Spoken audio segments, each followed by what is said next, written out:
Kota Ugledar, salah satu wilayah strategis di Ukraina Timur jatuh ke tangan Rusia bertepatan dengan hari ke-949 invasi Rusia di Ukraina. Relawan Timur Jauh Rusia merilis rekaman pasukan Rusia berhasil menyeberangi kolam di selatan Katerinivka dan mencapai gudang. Tentara Vladimir Putin juga merebut kendali poros ventilasi terakhir tambang nomor 3, Yuzhnodonbasskaya, di Bohoyavlenka. Di kota Ugledar, pasukan Ukraina mundur, meninggalkan sisa perlawanan di sekitar balai kota dan gedung-gedung tinggi. Pasukan Rusia kemudian mengibarkan bendera di wilayah Dacha Selatan dan Barat Ugledar. Gubernur Vadim Vilashkin menyatakan bahwa situasi di Vuhledar sangat sulit karena pertempuran mencapai pusat kota.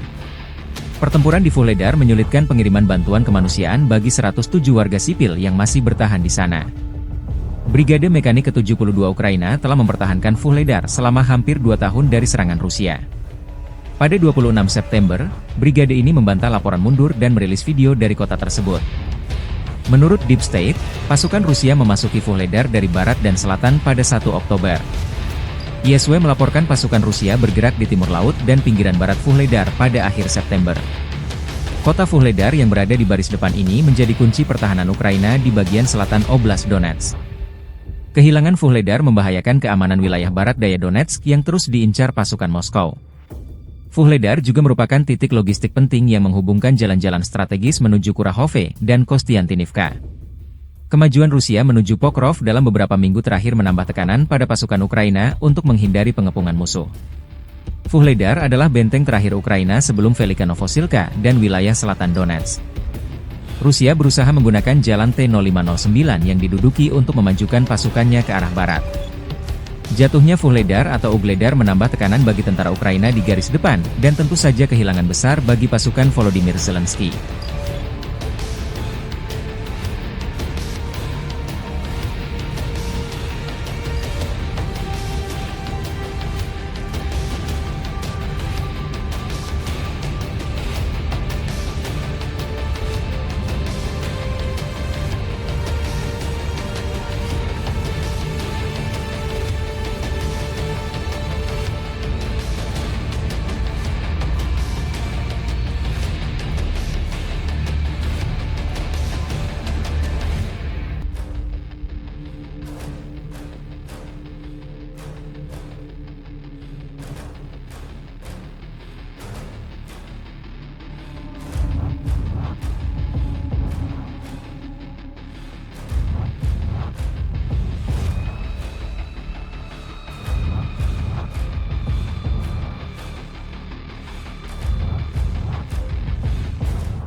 Download Tribun X sekarang, menghadirkan lokal menjadi Indonesia.